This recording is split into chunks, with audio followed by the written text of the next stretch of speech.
Hello, and welcome to another episode of the Melbourne Athletic Development Podcast. Today, I'm very lucky to be joined by Professor, soon to be Emeritus Professor, Bill Vicenzino. Bill, thanks for coming on today.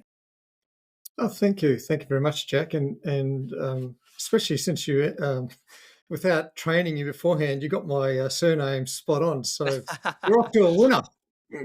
Well, if you listen to some of our other podcasts, you've noticed that that's not always the case. Uh, um, sorry. so, Bill, to give some context to this conversation, can you introduce who you are, what you do, and your current role?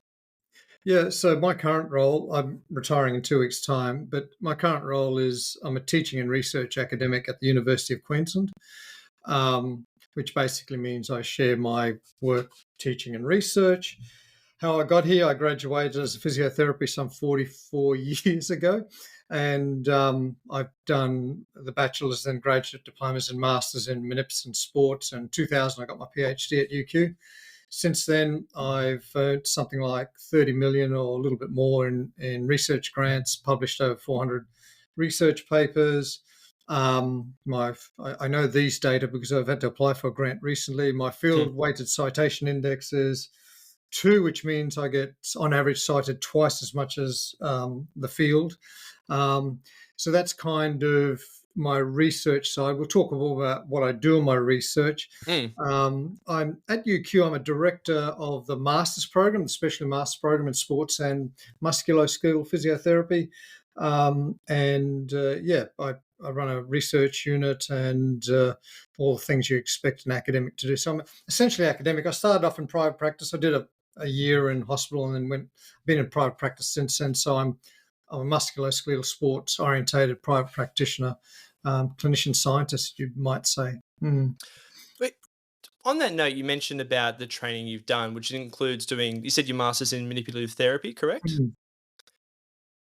Yeah. From what I So understand, that doesn't actually exist anymore. And, no, it's this not. is actually something I want to discuss because I feel like you would have seen a lot of the changes in Mm. physiotherapy.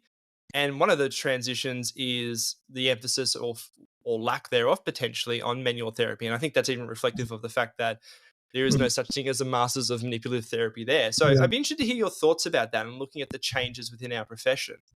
Yeah. How long have we got? So just the, All the just the, time. just my timeline isn't. I reflect on this quite a bit because we do find ourselves in a place where manual therapy is being pillared, or whatever the word is. Um, so when I graduated, like there was electrotherapy exercise and just the start of the manual therapy movement, like the Mm. the Maitland movement and McKenzie and Mulligan came a little bit later on. You had the Carlton born in Europe. Um, and basically, there are a lot of strong figures that really pushed manual therapy as the cure all and poo pooed essentially electrotherapy and some of the exercise too. They weren't big Mm. on any of that, they were big on hands Mhm. on. And I think so. We had a big curve in that. In my early professional career, decade and a half or so, was very steeped in that. So I did my training in sports and manual manipulative therapy in Curtin and Perth, and so we had that boom. And I think as I push back against it, we've got some very strong figures that got bent out of shape towards the last decade and a half that now go more towards exercise, and they're appealing to the younger generation who do a lot of their um, communication through social media and pick up things there. Mhm. So these guys have become very strong in that medium, and so there's a push against it. So much so that um, you do get a push against manual therapy. Just to put a line under the thing that you mentioned about manipulative therapy, yeah, the profession decided about 10, time flies, a little while ago that maybe you shouldn't have a degree that's based on a modality, but it should be more in line with medicine, and musculoskeletal physiotherapy was decided. But New Zealand, I think, still have kept manual therapy. I was there for I think it was their 50th Minute Therapy conference, and I was the keynote. And yeah, they were still arguing that they want to keep manual therapy as their name, not musculoskeletal. Mm. So it was kind of interesting. But international, we've gone to musculoskeletal physiotherapy. And I think you know, it is a bit like coming back, the pendulum swinging back to a more moderate, it's exercise and it's education as well as manual therapy, as opposed to the early push was strongly, it's osteopathic, chiropractic, manipulation type therapy. So it's a bit of I see it as a pendulum swing, and I Sure. think it's always strong voices, generally men, that push it one way or the other. So it's Mm. quite interesting. Yeah, so I did mine in manual therapy, but our degrees in Australia are now called musculoskeletal physiotherapy. Yeah, yeah, But in my observations, I feel like it's swung almost completely the other way because there is actually, like you mentioned, there's some very strong voices Mhm. against manual therapy. And I actually see that also in the curriculum. Like I mentioned before we Yes, started, I do some yep, teaching in the undergraduate program at yep, Latrobe University. And in fact, actually, soon I'm going to be teaching some of the high velocity yep, joint manipulation, spinal joint manipulation to the fourth years. And it's yep, always an experience for me because they are so fearful of the idea of doing it, and yep, even simple things of actually being able to localize joint segments and actually feel joint motion isn't even really there, let alone the idea of actually doing an actual manipulation or a high velocity thrust. And it's sort of it's funny to me where I think about what mhm, has actually driven that so much. And mhm. I was interested, do you actually have any thoughts or opinions on that? Because it's really swung very hard the other way very quickly.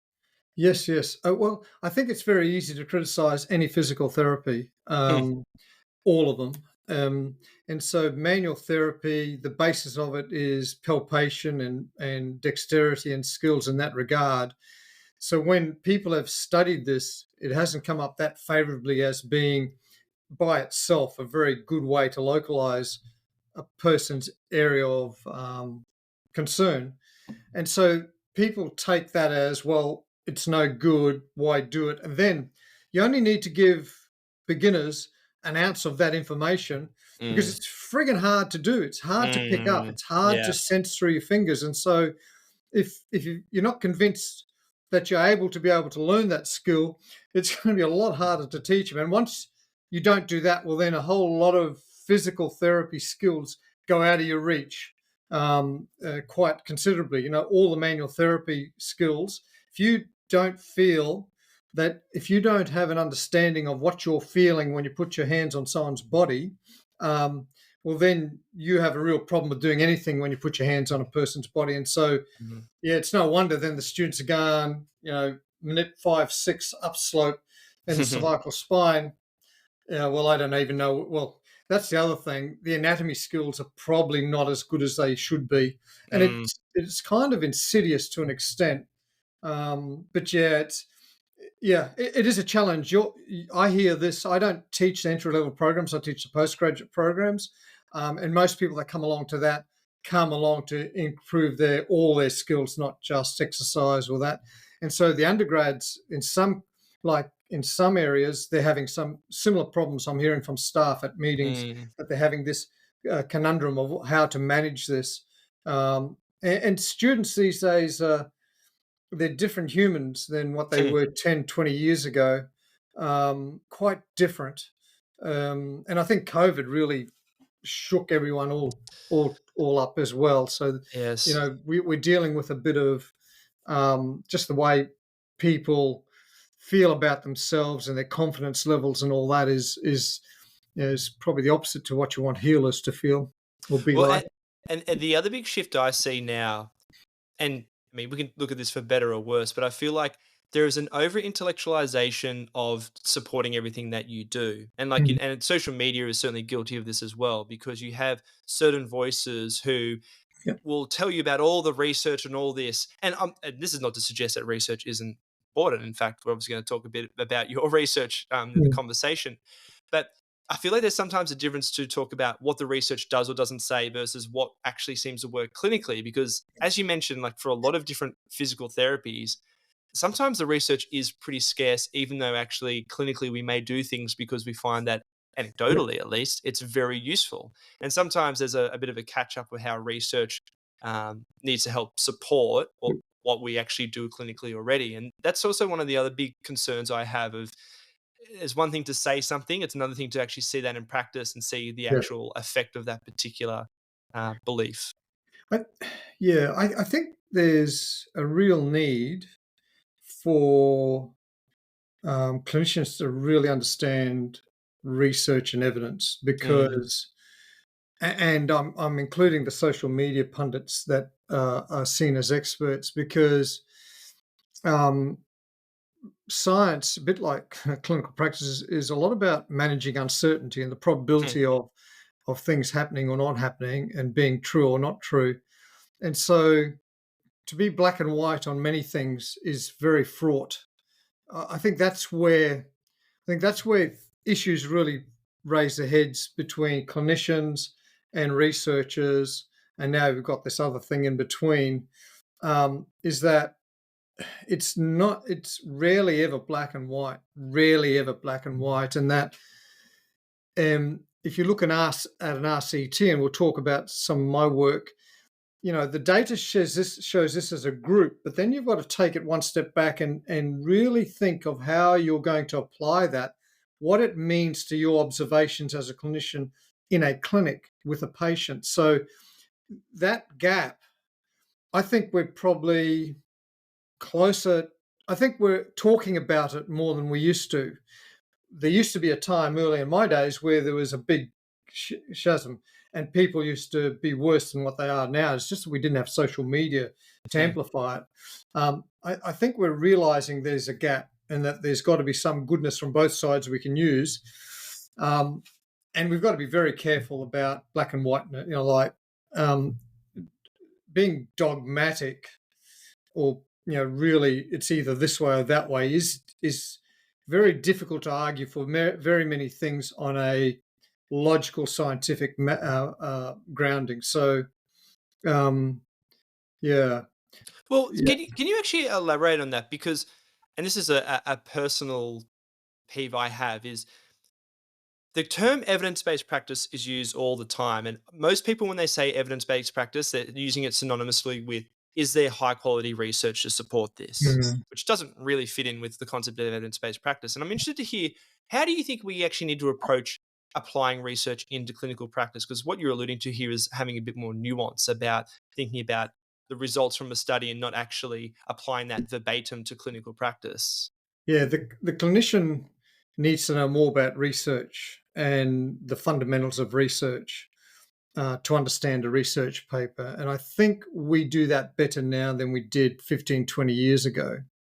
The problem is with a lot of entry level programs, people are there to learn to do shit, not to get into the science part of it. That's a classic with physiotherapy. And I think it's a classic with most of the caring professions where I'm here to get out there and help someone. Yeah, I'm going to make some money, Mm. but no one's in this game to fucking become rich. And so No, they're not. generally all there to try to help people. And so, yeah, it's kind of, I think we're better off, but I think the clinician needs to understand research. Um, Researchers need to better understand the clinical context to do the right research. And I think we're getting better at that because we're engaging with clinicians and patients to work up our questions and how we'll go about testing them and then getting their inputs as we go along. So we're getting better at that from the research perspective. And of course, as you said, evidence based practice isn't research. Evidence based practice is you and the patient and how you bring in research into that interaction, realizing that the interaction you're dealing with now is very fraught with bias. Hmm, Um, you know, an observation of a change over time does not mean a treatment effect. And that's why we have randomized clinical trials. mm, But then randomized clinical trials are group effects. We don't have individual effects in that. They're group effects on the pure basis that randomization is all about you can exchange people between groups. So fundamentally, that's about group effects. And mm, so the navigation between the two is the challenge. And to understand what you're observing and to understand the research to how you might nuance and might go about managing your patient differently. I think one of the biggest problems with schools of manual therapy is that the explanations they come up for why things might change when they're treating people are without basis. They're kind of plucked out of the air. They're plausibly, you can make up a little story, and that's good. Mm, You've got to mm, think of why this might work. But I mean, to stand hard on those grounds and fight on those grounds, you're going to lose because it's problematic. And I think that's one of the reasons manual therapy is copping a hammering, mm, is because of that. Is because we're moving this joint this much with a Mulligan glide, and that's making him move better because it was subluxed or whatever the positional fault hypothesis. Well, there's no evidence for it. It's very hard to test that hypothesis mm. anyway, which is a problem. So then, if you make that story and that's your story, well, it's easy to shoot down from the other angle. So there's kind of this mechanistic thing that both sides can pick on very strongly. Basic researchers and people that don't like a treatment can go to very strongly. When we look at a lot of physical therapies, there's moderate to small effects generally across most of them, including exercise. Mm. And so that's the group-based data. And so that means that, there's some people that get big effects and some people that get no effects. Now, if they're significantly statistically, it means that you're not going to have no effect or harm. You're in that realm of it's going to be somewhat better, but it could be a range of better. And so understanding that the confidence and the uncertainty there is probably what clinicians need to feel more comfortable with. Certainly, well, I don't know, I can't say this.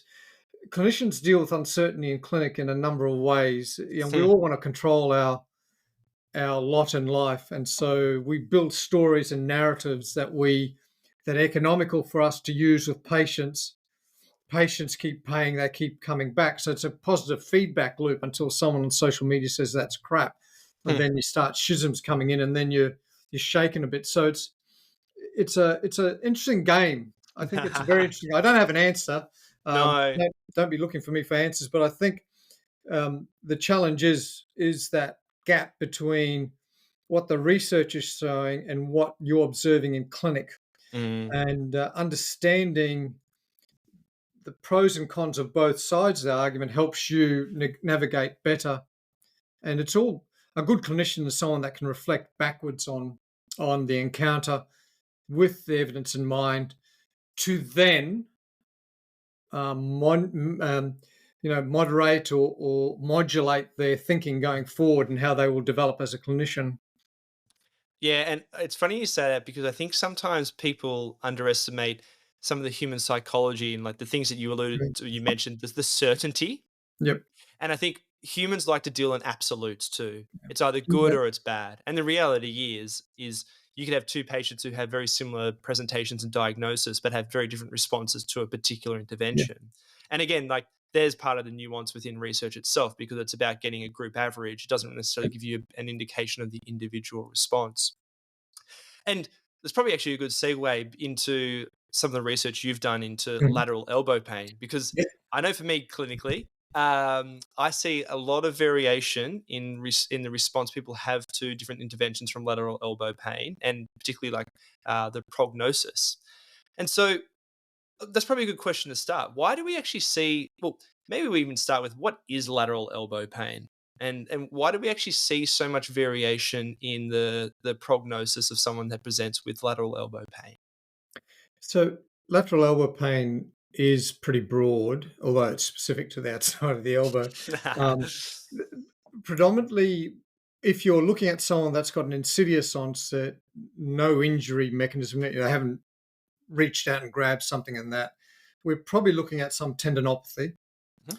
Um, and as long as they're past the growth phase, we're looking at some tendinopathy or later on some osteoarthritis and tendinopathy of the radiohumeral joint, etc. So acute injuries, you got to look at ligaments and stuff. Mhm. Obvious injuries or these insidious onset things, we're probably looking at a tendinopathy.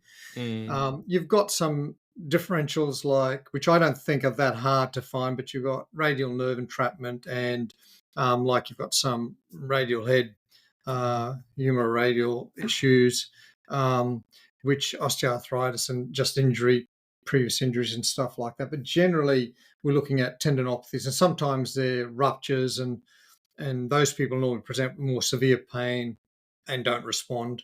Mm. And so, yeah, so probably I'd say commonest cause, lateral elbow tendinopathy. Then you're digging down into osteoarthritis. As a young kid, you might have some issues with the growth plate there. You might have radiohumeral joint ligamentous problems if they're now getting into pitches and stuff like that, which are putting a lot of torque through the elbow. Um, and that's kind of common, not to, less common. And then not to be missed would be, more acute fractures and stuff like that. Yes. I've left out in less common, but something you need to check as a clinician is referral from the cervical spine, the somatic referral, as well as radiculopathy. Mm. Radiculopathy is really not that hard to spot, but Yep. somatic referral is something that probably is more in this case than there is for lower limb tendinopathy, something you might need to consider if someone's not progressing. So lateral elbow pain, I'd be thinking, you come to me, you say, I got pain on the lateral side of the elbow. It's pretty localized to the lateral epicondyle, not much spread at all. It doesn't go into the fingers, doesn't come up the arm. My first thought is lateral elbow tendinopathy or Mm. lateral epicondylalgia. And, I'd be expecting you to be painful and weak on gripping. Some tests you can do will be pain provocative, palpations, pain provocative over the side of the common extensor origin. And in that case, you'd have a working hypothesis of tennis elbow or lateral elbow tendinopathy. Mm. Well, and let's focus a bit more on people that present with, say, an insidious onset of lateral elbow pain, more Mm. like the lateral epicondylalgia, because typically I think they present much more with more complexity and uncertainty as opposed to some type of acute traumatic type injury, Okay. which is perhaps Yeah. easier to diagnose. Yep. When we think about different subclassifications, the two common ones I think about is the athlete, and you mentioned, like, say, someone Mm. who's a thrower, or I guess a good example is a tennis player, versus someone who's in the general population. Yep. But they may present with, again, much more localized pain. It's related to tendon changes, usually the extensor carpi radialis. Even at a cellular level, are they, in terms of the actual pathophysiology, are they different between that more athletic population versus the general population? Or do we actually even have research to look at that? Because I often find that they can, although they might be considered the same diagnosis, may have very different management plans. Yeah. Yes. Okay. So um, I'm not too sure there is much data to say why they're different down at cellular level. Mm, So I don't think we can say there. Um, we do know that people that do repetitive manual tasks, tennis is one of them, mm, um, they tend to be prognostically more worse or harder to get better. It's a prognostic risk factor. It's a prognostic factor for poor outcome if you work manual tasks. Things where you're doing anything that involves gripping, lifting, screwing, things of your hand. So repetitive manual task or heavy loads is a prognostic factor for poor outcome. Yeah, so the difference between a sportsman and a worker, depends on their motivation mm, for why they're doing what they're doing. So now you come into other factors, workers' compensation versus et mm, cetera, et cetera. So if you take them aside, there should be no difference between the worker that's doing mm, repetitive manual tasks and a tennis elbow player if they both come, positively engaged in managing their workload, understanding the condition, and then developing capacity and resilience to cope with mm, their workload and have an ability, well, in the early stage, maybe to moderate or change the way they're doing things. So there shouldn't be a lot of difference once you take away the context. mm, You know, workers' comp, low job control, low satisfaction at work. You can mm, think of a meat processor worker in bloody mm. cold, wet, getting up at 5 o'clock in the morning in Melbourne and it's sleeting and -2 going along. It's bloody cold inside those rooms, Yeah, yeah. opposed to the tennis player that's going down to Rod Laver Arena and mixing it Getting with paid plenty of money to do it. Yes. yeah. So yeah, and getting paid a lot more money to do it, and has a probably a feeling of self, of agency, of self control over things. They are going to be different, and Mm-hmm. we had this model, Coombs, Attell, and Jost. We wrote this paper where if people have got those kind of factors, you are thinking that they're in the more prognostically worse off characteristic. And so you need to do more with them. You need to be Mm. upfront earlier, proactively managing those things. So, that would be one of the differences, I'd think, between the categories that you mentioned. Most of the Mm. work I've done has been on the middle aged person that comes into your clinic. Some of them will be the workers, some of them do play tennis or golf. So, it's a mix of people that you'd see in your clinic, but none of them are professional athletes that in our research projects. Some are professional workers because we've had a range of self-employed people, carpenters, builders, and that have come through our studies Mm. because they're bereft with what they should do and have decided to be randomized into one of our groups. And yeah, so Do yeah. Well, I was going to say, if someone presents with lateral epicondylalgia, do you expect it to be like most tendinopathies? Like I'm thinking of the lower limb, where the pain is still very localized. Because I know there has been discussion about Mm. spreading pain, and I know there's been discussion about things like central sensitization, but that seems to be more prevalent in the upper limb to the lower limb. What are your thoughts on this? Yeah. Do you expect it to still be localized? If it does spread, why do we see it more in the upper limb versus the lower limb? Are there some explanations for this? So I wouldn't. So there's a number of things to unpack there. I wouldn't. Mm, So I would still be very wary of anyone that comes to your practice that's got lateral elbow pain that spreads anywhere past a hand's width down the forearm. Anything that's going towards the wrist and fingers, I'm thinking is not. It might be lateral elbow tendinopathy, but it's definitely something else. yes. So Okay. I'm still thinking that let's go apples with apples. Lateral Mm, elbow tendinopathy purely is localized with not much spread, just like it would be anywhere else. mm, That's one thing. The other thing that you brought up is this sensitization thing. It is evidence that when you take some of the quantitative sensory tests in the lab, that the upper limb tendinopathies tend to have more central sensitization or more manifestation of that. In other words, you will find hyperalgesia on the other side and the distal sides, which we haven't really found in a number of studies we've done and others in patellar or Achilles tendinopathy. It's interestingly that it might be the case in gluteal tendinopathy that you get some of that sensitization. So, but yes. that's more like tennis elbow and rotator cuff than it is. Mm, Those tendons are more like that than they are like the big thick patella and Achilles tendon. So that's the sensitization, the spreading sensitization. People sometimes want to equate that to spreading pain.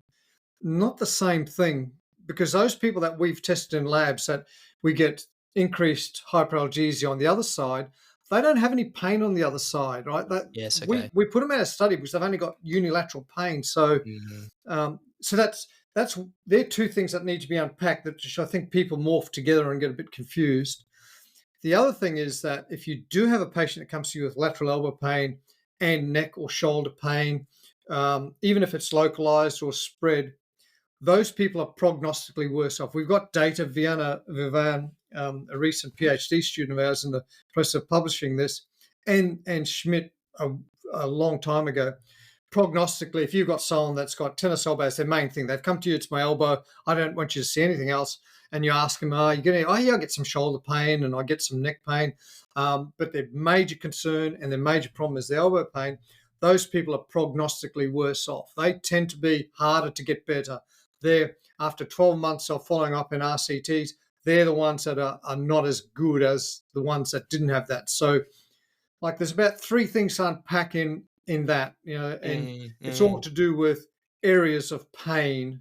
And so localization, central sensitization, or sensitization in distal sites.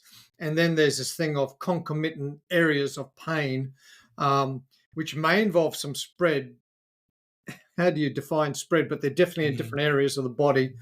Ye- Yeah, yes. so those three things I think we need to unpack. And when you talk about prognosis, that's where I would think if someone's got a local pain, none of the other stuff, not sensitized the other side, I'm on a winner there. I think that's going to get better pretty quick. And in fact, I may not need to do much with that person, but if they start saying they've got some other pains, if you're picking up central sensitization finds, then you've probably got to be a bit cleverer in how you approach that person, because I think you can make them worse.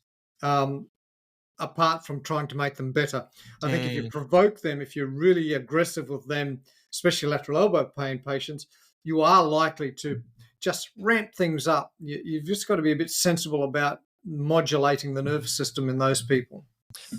With that in mind, something that you hear a lot about with tendinopathies in general is maintaining some mechanical load. Mm, Though anecdotally, and mm. tell me if you disagree with this, it does seem that particularly for a lot of upper limb tendinopathies, they actually do seem to respond quite well to unloading. And I think particularly with tendon issues around the wrist, you'll often see hand therapists will actually put them in some type of And and I wonder if there's actually sometimes indications to do that for lateral epicondylalgia as well.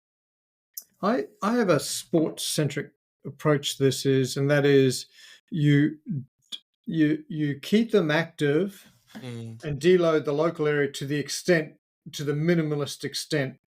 So, yes, you might. So with tennis elbow, let's stick with that area there. yep, You yep. know, our wait and see approach, or everyone gets this, is we tell them how to grip and grab and pick things up that are less pain provocative. And the simplest thing is if you pick something up with your in a pronated position, you're going to be worse off. Now, bright patients that come in that have worked it out themselves are a lot easier to get better. Some people just haven't worked it out that you can pick up Mm, a real heavy thing if you've got your hands supinated and don't grip mm, as hard. So there are ways in which you can load the area, but not provocatively. So we give the thing is like, you know, not over two or three if you're going to provoke pain at the time, afterwards, and the next day. If we're doing specific exercise, we sometimes allow that to go to five, as long as immediately afterwards it's back to two. mhm, Why do we pick two? Well, 1 to 2 out of 10 on a pain numerical rating scale is error. mm, Like you mm, kind of one is nothing. I mean, a change of one, I don't believe. A change of two, I'm going, okay, this might be error plus maybe we're getting in the right direction. Over two, I'm thinking yes. So I'm thinking two is nothing. So that's why I think it's two. It's like, okay, yep, really that's within error. mm, 3, 4, 5. Now we've probably got a pain that might be more than error.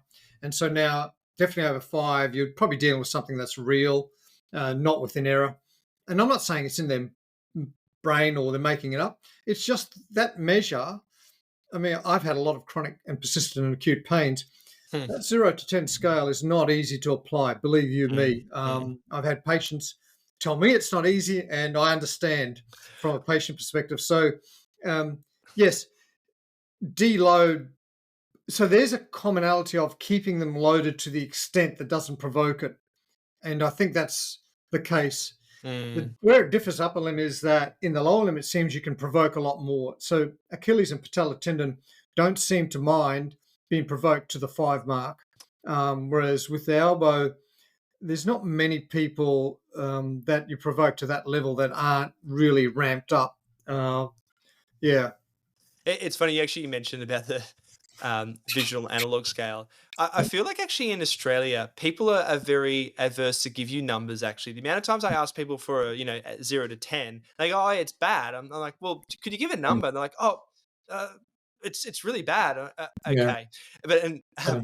it's very funny though too. The other thing I think of is I think I mentioned to you on via email. I'm actually currently doing a 3-year training program in this method called fascial manipulation based out of Italy, and Okay. there's a group of people from all around the world, and we often have discussions about cultural variations on Yes. people's VAS. Yes. And I won't mention any countries, but Yep. certainly in Europe, there's Yeah.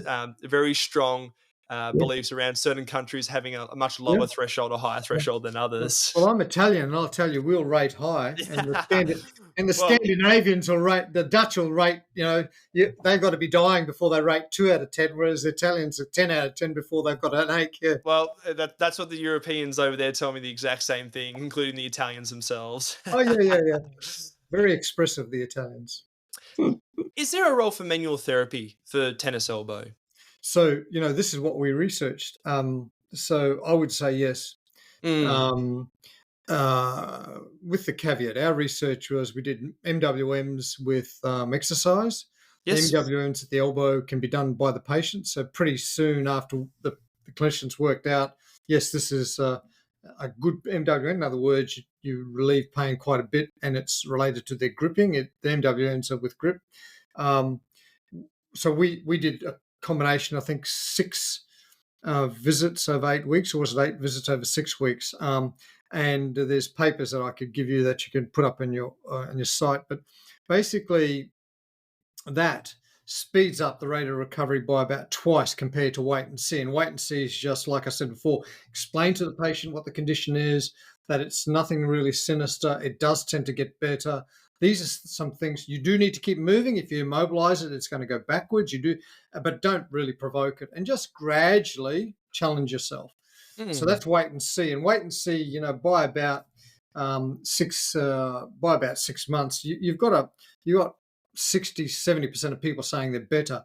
Now, what the trajectory is for MWMs and exercise is that doubles the rate at which they get better in that first 6 to 12 weeks. And so, for that reason, I think MWMs and exercise, there's evidence of. We've got 2 studies that show it quite strongly, mm, and it's as good as corticosteroid injection at 3-6 weeks, mhm. but steroid injections, like at about 6 months, are about lower than 50% success rate. So, and there's about 5 times the recurrence rate. So, um, MWM exercise, good as steroid injection in the first 3 to 6 weeks, if it works, the MWMs, and twice as good as wait and see. By 12 months, steroid injections are still outside this, but the wait and see and physio, 80 to 90% of them are saying they're better. So the prognosis for tennis elbow patients are going to a trial that at the minimalist get told about their condition and how to manage it themselves. 90%, 80 to 90% are going to be better, going to say I'm improved or much improved at the end of it. So the prognosis is generally good. I encourage people to say it. Now, when isn't it good? Well, if they've had the condition more than 12 months, most of the people that go into our studies, their median pain duration is less than 3 months. So it's Okay. earlier stages. But if someone's come to you and they've had a ring of treatment and it's gone on for more than 12 months, that's in a prognostically worse category. So you don't expect those to get better. You shouldn't be telling them to get better in 12 months because they've already had a shitload of pain. Um, Why do you think yeah. that's relevant? Why is the duration an indicator of their response to something like mobilization with movement? Well, it may. So it may. So okay, I would not tell someone that's come to me that's had 2 years of pain, had a lot of treatments, hasn't had MWMs, Mm, that they may not respond to MWMs. That's not. But what I wouldn't say to them, so compared to someone that comes to me 6, 8 weeks afterwards, I would say, look, your pains, and there's a few other measures I'll bring in here, but your pain is prognostically good. We don't need to do much. In fact, I can tell you how to manage it yourself if that's all you want to do. And at 12 months, I'm 90% sure you're going to be better. So that's a different prognostic outlook I'm going to give him to the guy that's come to you 2 years. I'm not going to be saying, manage it yourself, and in 12 months you're going to be better. yeah, I'm going to be yeah. saying, we've got a little bit of a thing to work through here. It's going to take us a few sessions. I can tell you within 2 or 3 sessions whether this manual therapy technique is going to help you at all, and Yes. you'll be able to tell me actually because it's relies Yes. on you. And then we're going to go about problem solving the situation. Mm, Something else I'd put on that besides duration is the patient rated tennis evaluation thing. A score over about 50 out of 100 puts them into that category that I need to work hard on. Anything under about 30 out of 100, I'm going, a wait and see approach is probably going to be good enough for you. And Mm, so the patient-rated tenderness evaluation, I bring this in pretty early because duration is not a prognostic factor. So although I said what I said before, the nuance was as I explained it, as how I'd explained to the patient what I'm expecting of them, right? mm, That's different. So all the studies that look at prognostic factors, how long you've had the condition is not a prognostic factor if you follow them up for 12 months. So mm, that's a nuance in that. That's interesting. So the patient rate tenderness evaluation is a score that if I leave your listeners and you with nothing else, is the one, apart from pain-free grip strength, the other thing that you should measure a patient with tennis elbow is patient rate tenderness evaluation. It's a 15-item rating scale. The first five are pain numerical rating scales. The last 10 are patient-specific function scales, but they're not patient-specific. They're like quite specified 10 activities, 0 to 10, and basically you get a score out of 100. mm, And that, like higher is worse. So anything over 53, 54, you're looking at someone that's going to take a lot more work than someone that's under 33. And so the people I do MWM with is, and quite bullishly, is anyone over the 33 mark. If they're mm, getting up to the 54, I'm going to have to be very clever. I'm going to have to look at referred pain or somatic referral. I'm going to look at the neck. I'm going to have to look at all their job work factors, their psychological factors. I might need to encourage them medicine. And I'm going to negotiate probably a 6 to 12 week period. I won't be treating for that long, but over which we're going to track them and try some mm. things. They're no better after that. They need imaging. That's when I do imaging because they may have something else going on. I Sure. do the ligament stability test and palpate to kind of problem solve early on if it's not really tennis elbow. But I'm Mm, assuming that they're testing positively for tennis elbow. yeah. So I hate to have kind of taken you on a big ramble there, but kind of there's a bit to unpack there. That's probably what I mean about nuance of the research. And I've immersed myself in that research. We've had PhD students doing it. We've got a couple of big studies that we've published, and we've been challenged on it. So I've had a lot of time to think about it, and it's a very reasonably simple condition compared to some of the other ones around. So like low back pain, and so that nuance is how I would explain what clinicians need to become good at to marry the two in clinical Mm. practice. And it's not easy. Well, Um, it was speaking of that nuance, because you've highlighted that you have done some research to show the efficacy of something like mobilization with movements. So that highlights that perhaps manual therapy does have a role here. Now, do you think that the mobilization with movement technique is unique in the stimulus that it applies to help tennis elbow pain, or do you think it's more reflective of just a manual therapy technique in general to the area has a positive effect? so I think, okay, so frictions don't seem to have the same effect. That's been Mm, studied. okay. Um, so frictions don't have the same effect. The mechanisms through which a lot of manual therapy works is not local peripheral tissue in Mm, terms of connective tissue because we know that takes unless you're doing continuous passive mobilization for weeks continuously, no rest. Realistically, you're not going to get the loads you need to get connective tissue changes. So mm, we appreciate that, and you're not breaking down cross fibers and that because again, we don't do it long enough, and etc. etc.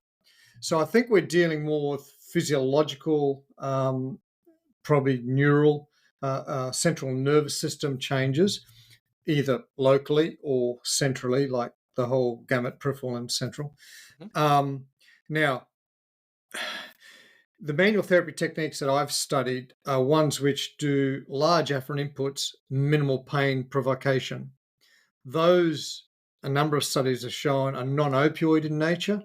mm, Um, and likely, and there's been a rat study that kind of goes along with this, likely invoke descending pain inhibitory pathways from the periaqueductal grey and modulated around the brainstem. Now, there's nothing special about manual therapy. That pathway is as old as the hills in humans.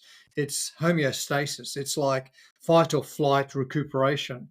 And so I Mm, think what's happened with manual therapy is that in an uncanny way, we found a stimulus which can modulate or trigger a response to the degree that it's helpful. mm, And I think that's what happens. Now, TENS does a similar type of thing. And that's the gating mechanism, which can happen. It has a descending influence on it as well. So, yeah. So, is it specific?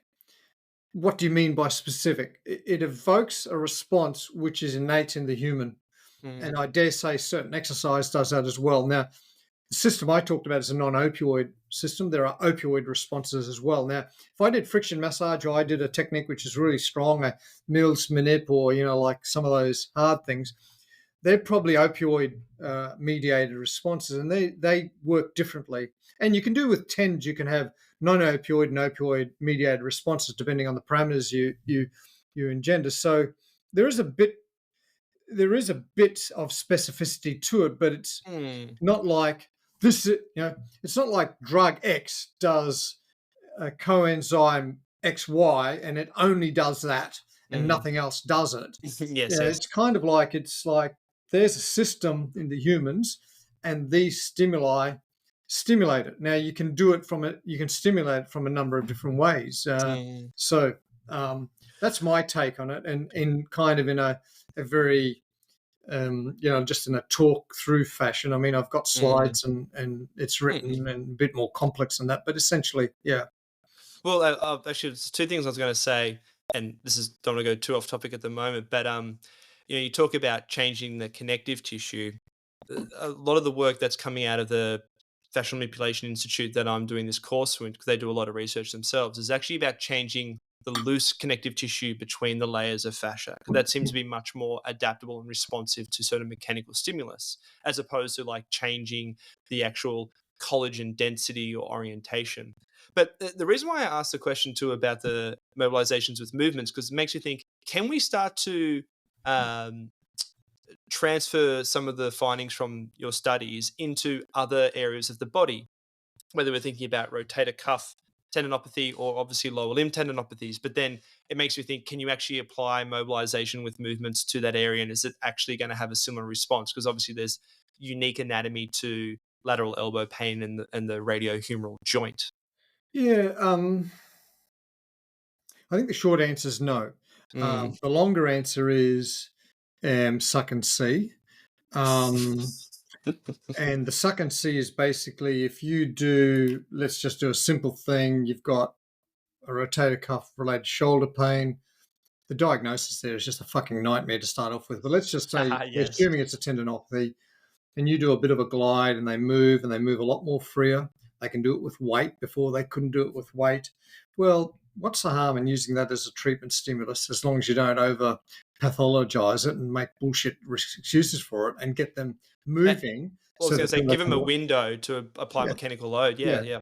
yeah. The problem is if you make a lot of bullshit story about it and you make them believe that you're the only one that can do it for them and they can't do it themselves, you're just invoking a whole lot of externalization, which is probably not helpful for these kind of conditions, I think. Mm, So yeah, I've thought about it with other areas, and like we did a study on gluteal tendinopathy, and we thought about manual therapy. We sat around the group of experts that I engaged, and we wouldn't do it clinically. mm, We wouldn't even suck and see. Like we sat there and really asked hard question. What are the things we could do? Da da da. Da. All right. How many of you got a patient now would do it? What happens if 6 months down the track and when better you do it? Oh, mm. I'd be reevaluating the diagnosis and blah blah, a whole lot of other stuff before doing it. So it seems to be a little bit unique in this. And okay, so maybe the reason why I went there is I did some Mulligan courses, and in clinic, about the only thing that I could get to work really well was this. Yes. Was this Yeah, area. yeah. Okay. The shoulder was hit and miss, a lot more hit and miss. And Mm, I think the diagnosis and the getting a good feeling of what's happening in shoulders is more challenging than at the elbow. yes. Now, can I step back a bit? Go for And you it. can tell me if I answered that or not. Going back to your connective tissue massage or Oh, yeah. the tech. the extracellular matrix Mm, is pivotal to muscle, and I think tendon homeostasis, injury, and rehab.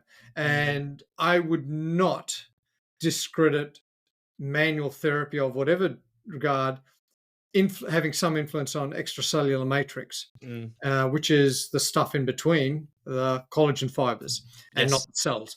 And so that, um, I think, physically, well, it is actually quite strongly, and the cells quite strongly manipulated through physical stimuli. Yes.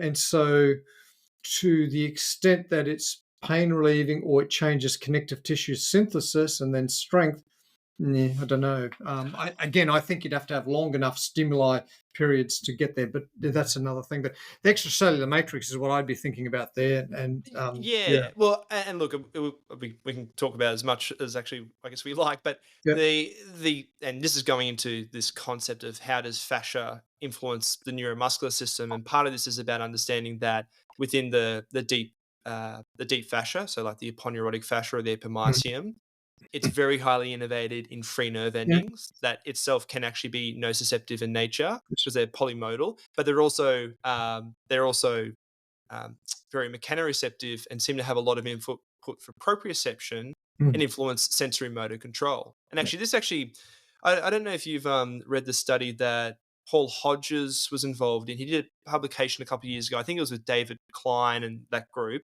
yeah, But they did it in collaboration with Carla Stecco, who she is the head of anatomy at Padova University in Italy, and her brother are the ones that run the Fascial Manipulation Institute. And it was looking at changes to the connective tissue within the multifidus in their sheep model when you cause a disc lesion. And they showed an increase in fibrosis that specifically happens in the perimysium and that affects the function of the muscle spindles because the muscle mm, spindles are located in the perimysium. And that was sort of to be suggested about one of the things that you see with changes in EMG behavior mhm, because of the altered effect of I'm getting a bit technical here, but like the gamma yeah, efferent not yeah, being not allowing the intrafusal fibers to cause the spirals to function properly, cause inhibitory feedback, alters alpha motor neuron recruitment, and that's sort of a nutshell. And mm, that and again, this is mm, obviously something I'm very particularly interested in because I'm obviously yeah, learning a lot about it, and it's yeah. obviously got sparked my interest too to think about.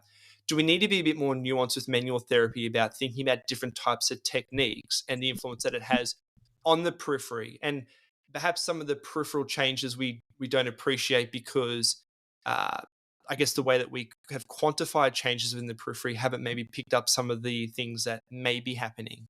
The challenge is measuring the shit. Of Is course, yeah, measuring it. It's yeah, like, so it's a very hard hypothesis to discredit because there isn't an easy way to measure it. And for sure. that is something that's, again, understanding that is important, Mm, mm. for both those that promote it and knock it. Yes, That absolutely. that's the yeah, Paul and Dave. Paul's a long term collaborator with me. We work in Mm, the mm, same of place, course. and Yes, yes. Dave's up and coming gun. Um, Nah. Yeah, but no, I've been really impressed with some of the work that they're doing, and I yeah, guess for me too, like I'm very interested and have been for a while about what is this connective tissue and fascia? Like, why didn't we yeah, really learn about it? Because I yeah, think the whole musculoskeletal system itself and some of the models we yeah, have for muscle tendon behavior don't yeah, actually take it into consideration, yeah. and so I don't It's know. I feel like it's one piece of the puzzle that may help to inform us a bit better fa- about certain types of presentations. fascia is such an integral part of the musculoskeletal system. I mean, the lateral Mm. fascia of the thigh. I mean, the Ah, femur needs it to be good and stable. So it's kind of like it. And I dissected it for my sports masters, the lateral band of the thigh, and man, yes. it's thick. It is Oh hard. yeah. It is a real beast of a thing. Mm, Well, I mean, all the aponeurotic fascia in general, like Carla has done a lot of research of looking at the deep fascia, and it's quite amazing actually how anatomists dissect it because there is so much intimate connections between the yeah, aponeurotic fascia to the underlying muscle. In fact, a lot yeah, of muscles actually originate from it. Like, that's why yes, we kind of yep, get pinnated muscle. So yep, they've done a great job of getting rid of it to try and make us think, oh well, that's not really relevant. And I yeah, think that has a big influence on us yeah, clinicians too when you're in the anatomy lab and you see, oh yeah, it's beautiful origin insertion of yeah, this particular muscle. And yeah. Anyway, that's not to get The too sidetracked here. the I there is, there are some people like the pain people that are gone, pain the brain and all that Mm, stuff and psychosocial. But I think there's a real need for physical therapists to learn the physics of the human body, like the anatomy and the structures and all that. mm, Um, you know, okay, you can hypothesize things happen when you do a certain therapy, and it's hard to prove or disprove. yes. Probably easier to disprove, but not on grounds of evidence. And so, yeah, so it's something that I think maybe our programs have dwindled down because of the resource requirements for anatomy labs. Now, I dissected things in my undergraduate and postgraduate Mm. things, but I don't think they do that anymore. No, look, I'm again just well, we did some. I went to Melbourne Uni, and we still Yeah. did some of that, but it's very expensive. It's Um, very hard to do, and these days we mm. have a lot more respect for the dead. Yes, and well, actually, I think the other thing that's I've found interesting too is what happens to particularly the connective tissue when you embalm a Yes, cadaver. yes, yeah, Which I mean, yeah, because interestingly, over in the University of Padua, they actually have an exception to do cadaveric dissections to unembalmed yeah, specimens, yeah. and you can start to really appreciate the different sublayers of the aponeurotic fascia and see that gliding much more evident as opposed to the embalmed specimens where Right. they essentially cause it to glue and get them all stuck. My first paper is I'm going to frame it. I should have framed it ages ago. Is with Lance Toomey on the lumbar spine. They were on unembalmed Mm. spines, and I didn't look at the structure, but I looked at uh, how they moved and responded to loads, and yeah, it was quite an eye opener. Hmm, Yeah, and look, it's something that I see that we're seeing a shift where some of the basic sciences and thinking about first principles seem. I feel like as a profession, perhaps we're moving away from. yeah. And my only concern with that is it sort of limits your ability to apply clinical reasoning. It very much just becomes this protocol driven approach to how we treat Yeah, problems. it Mm. it is that is a negative that is a poorly applied evidence based practice approach. Um, yeah, it's problematic on a number of levels. Mm. Um, yes, yeah, you need critical thinking and you need reflection. Yes, well, I feel like there's a bit of a paradox sometimes because at university they're always like, we've got to be, we've got to think about Yeah, clinical reasoning, problem solving. But then when you try to be nuanced with your approach, it's like, well, where's the evidence for that? yeah, And so I don't know. I feel like you can't win at times. yeah. It's bloody challenging. Yes.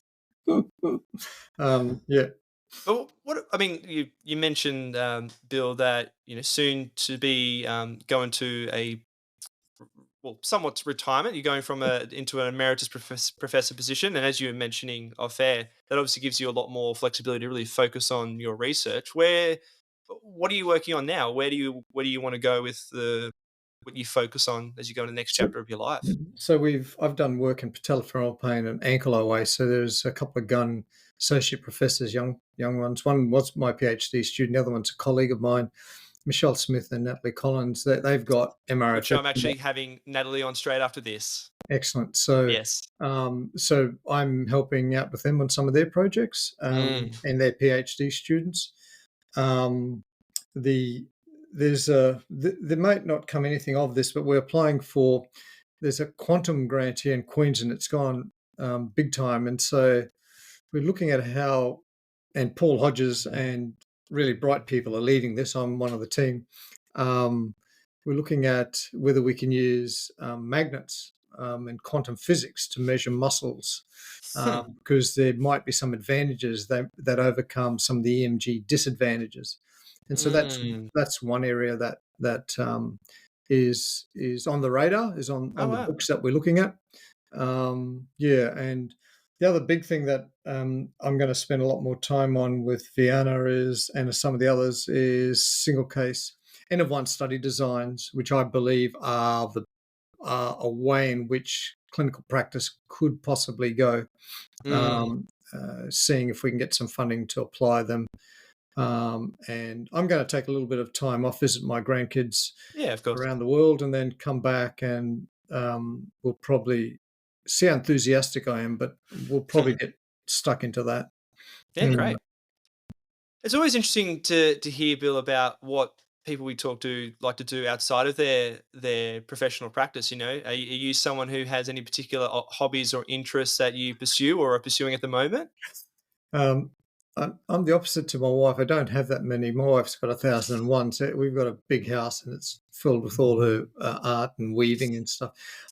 So I like hitting the trails. I like Mm. exercising, and something that I'm wanting to do to kind of it's like I equate it to a chess.